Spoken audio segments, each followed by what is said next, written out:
In the early 1970s, black neighborhoods were filled with economic hope.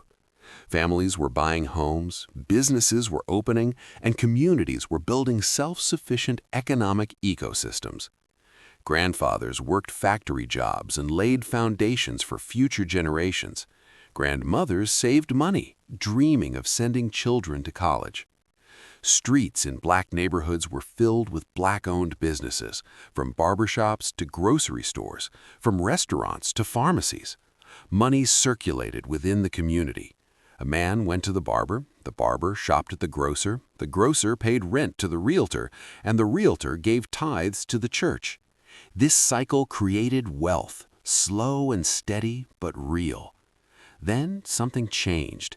In the late 1970s, the 80s, and the 90s, this wealth began to disappear. Families lost everything they had saved. Homes were foreclosed, businesses closed, neighborhoods collapsed. Today, the median wealth of black families is 1/10 that of white families.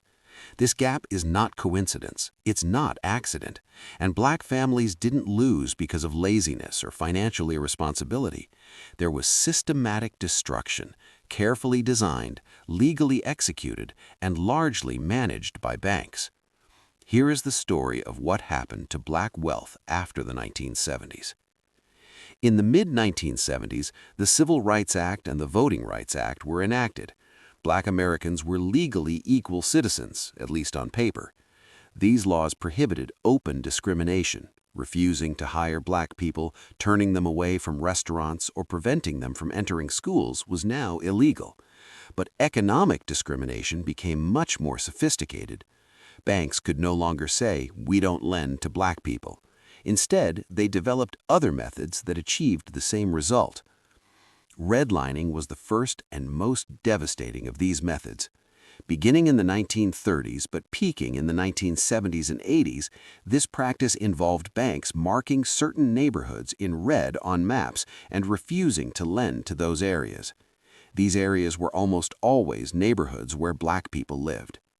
When a black family wanted to buy a home, the bank looked at their application, looked at the neighborhood, and denied it. The official reason? The risk is too high. The real reason? Racism. Redlining made it nearly impossible for black families to own homes. Home ownership is the fundamental way to build wealth in America. You buy a home, it appreciates in value, your equity grows, and this equity is passed from generation to generation. White families benefited from this system. Black families were excluded. In 1970, the black home ownership rate was 38%. It increased slightly in the 1980s, but never caught up to white rates. And even black families who could buy homes because of redlining suffered because their homes never gained value since they were in neighborhoods banks labeled as risky. When black neighborhoods were labeled uninvestable, they actually became uninvestable. Banks didn't give mortgages, businesses couldn't get credit, homeowners couldn't find loans for repairs. The result? Neighborhood collapse. Buildings decayed, roads went unrepaired, schools were underfunded, home values fell, and this decline created a self-perpetuating cycle. Values fell, banks invested even less, values fell even more. White families moved to the suburbs during the same period, buying homes with FHA loans at nearly zero interest. These loans were government-backed and specifically targeted white families. Black families applied and were denied. White suburbs flourished. Black urban neighborhoods decayed. Redlining was legal and widespread until 1978. The 1978 Fair Housing Act banned it, but in practice, it continued, just with more covert methods. Home loan denial directly hit black wealth, but another practice worked in an even more insidious way: predatory lending. In the 1980s and 90s, families in black neighborhoods who couldn't get loans from traditional banks turned to alternative lenders. These lenders offered high-interest loans, subprime loans, and contract sales. The terms were predatory, but families had no choice. When a black family wanted to buy a home and the bank denied them, an alternative lender stepped in and said, "I can give you a loan, but the interest rate is 12%. The rate the mainstream bank gave to a white family was 6%. The black family paid double for the same house. Over time, this extra cost reached thousands of dollars. Families struggled to make payments. Many failed and faced foreclosure. Contract sales were even worse. In this arrangement, the buyer moved into the home and made payments but didn't receive the deed. The contract stated that ownership would remain with the seller until all payments were made. If the buyer missed a single payment, they lost everything. Years of payments, no equity, complete loss. Thousands of black families fell into this trap. In Chicago in the 1950s and 60s, 85% of black buyers purchased homes through contract sales. Most eventually lost their homes. White families bought homes with standard mortgages, accumulated equity, and passed their wealth to their children. Black families paid tens of thousands of dollars to predatory lenders and were left with nothing. This wasn't just an individual problem. This created an intergenerational wealth gap. White families left inheritances to their children. Black families found nothing to leave. In the 2000s, predatory lending peaked with the subprime mortgage crisis. Banks pushed high-risk, high-interest mortgages, specifically targeting black neighborhoods. Sales representatives approached families and promised attractive terms, low initial payments, easy approval, no questions asked. The reality? The loans were loaded with trap payments. After the first few years, interest rates skyrocketed. Payments doubled. Families couldn't afford it. These loans were also sold to white families, but they disproportionately targeted black families. Black borrowers with the same credit score and income received more subprime loans than white borrowers. Why? Because banks knew black neighborhoods had less access to mainstream financing, which made them vulnerable to predatory practices. When the housing market collapsed in 2008, black families suffered the most.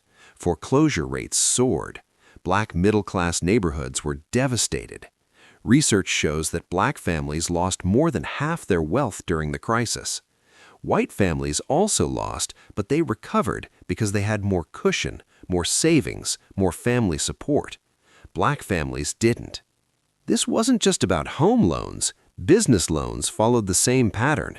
In the 1970s and 80s, black entrepreneurs wanted to open businesses and banks denied them. The official reason? Business plan inadequate or collateral insufficient. The real reason? Racism. Banks' refusal to finance black businesses made it nearly impossible for these businesses to survive. Black-owned businesses were vital within the community. They provided employment, circulated money, and created community pride. But without capital, they couldn't grow, they couldn't compete, they couldn't survive. In 1960, black businesses were thriving. By 1990, many were gone. The rise of Walmart and other large chains crushed small businesses, especially black-owned ones without access to capital. White entrepreneurs got bank loans, expanded, accumulated wealth. Black entrepreneurs were denied, struggled, and closed. This wasn't individual failure, this was systematic exclusion. And this eliminated the economic foundation of black communities. The 1980s and 90s brought another blow, mass incarceration. The war on drugs, launched by the Reagan administration, targeted black neighborhoods. Sentences for cocaine and crack cocaine were drastically different. Crack, more common in black neighborhoods, received much harsher sentences.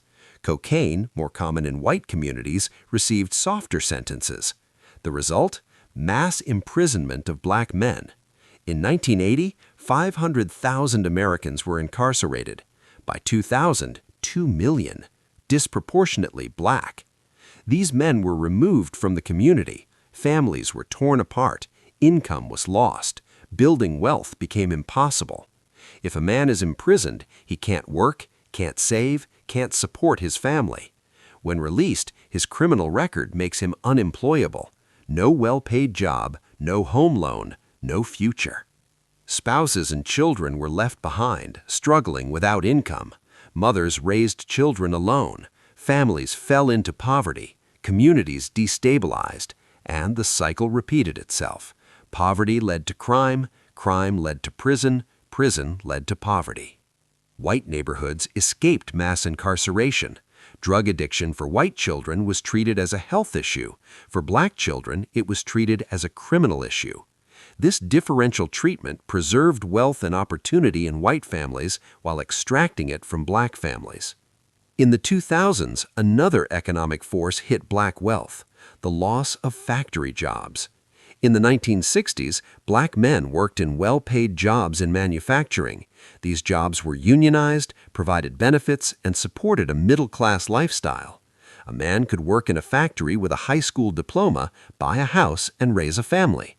By the 1990s, these jobs were gone. Factories moved overseas or were automated. Black men, especially those without education, became unemployable.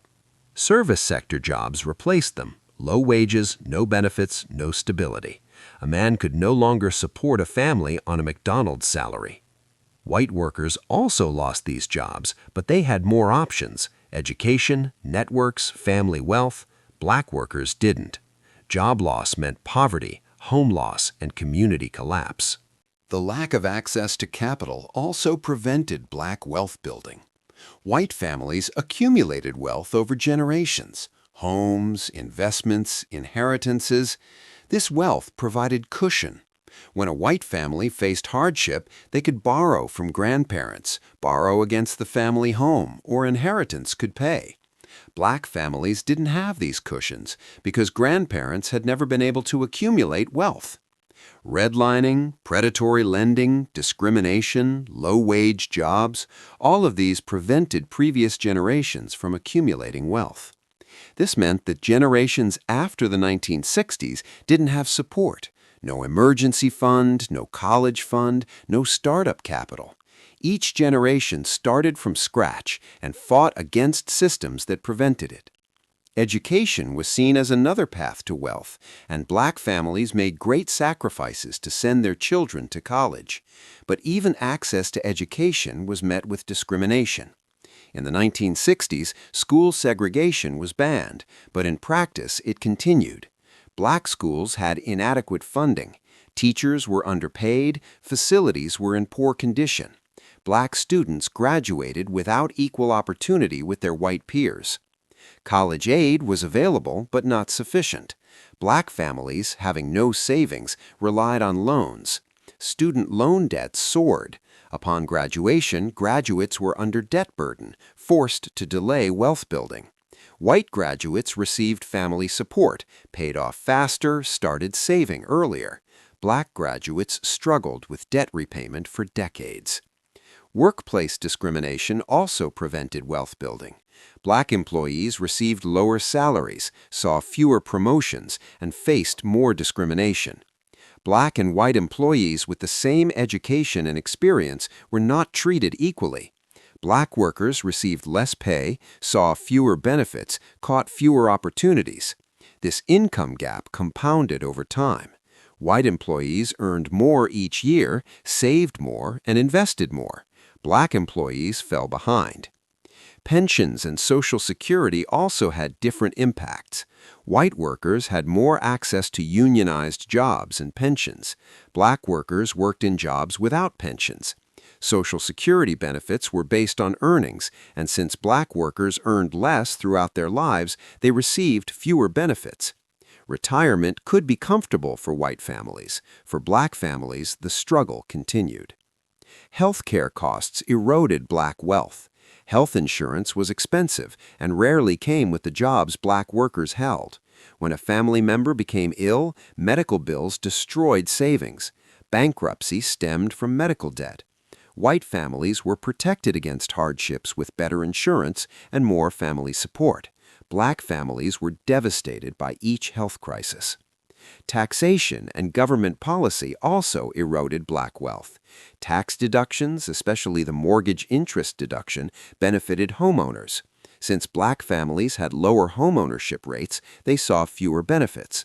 Capital gains tax treatment benefited investors. Black families had no capital to invest. Property tax was lower in white suburbs, higher in black urban neighborhoods. Each policy, even if unintentional, widened the wealth gap. The 2008 financial crisis turned the wealth gap into a chasm. Foreclosure devastated Black neighborhoods. Home values fell. Savings evaporated. Recovery disproportionately benefited white families because they had capital to invest. The stock market recovered. Real estate recovered. But Black families without money to invest were left behind.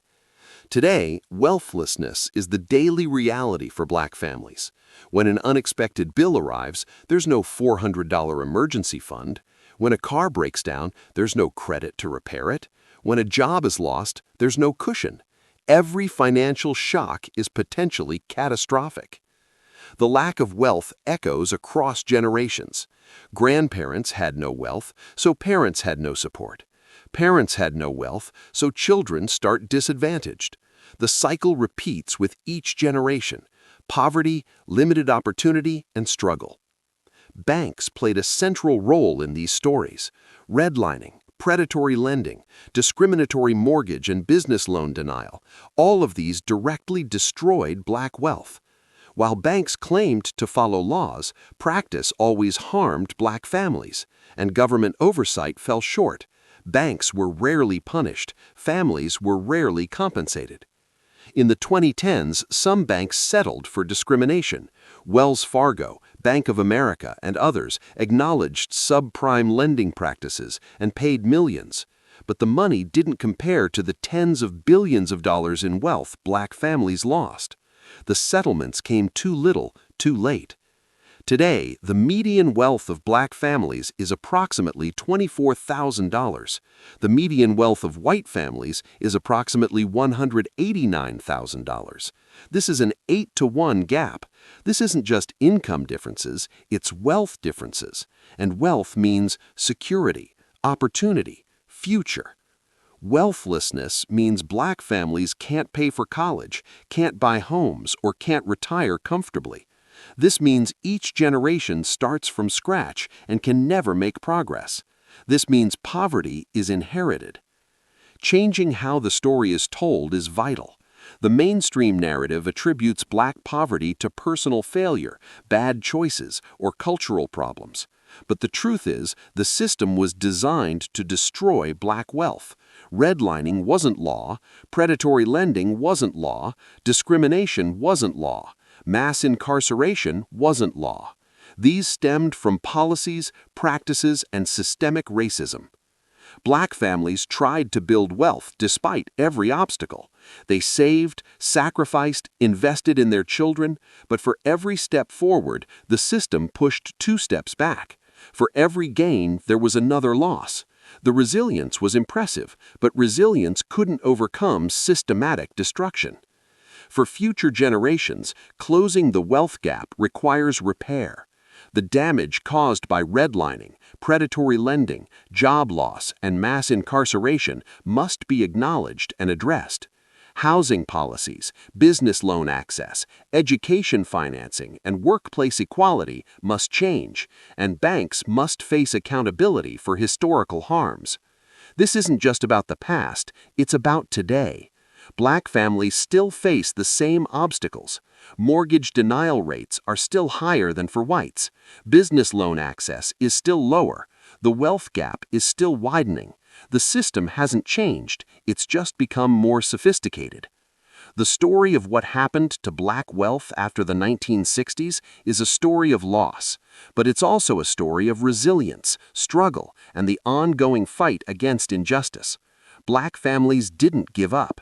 They faced discrimination, redlining, predatory lending, mass incarceration, and every other systematic obstacle, and continued to fight.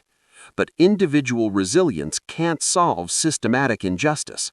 This requires policy change, institutional accountability, and recognition of historical harms. Banks did this, the government allowed it, and Black families paid the price. The responsibility is clear. Repair must be made, and the future must be built without repeating the mistakes of the past.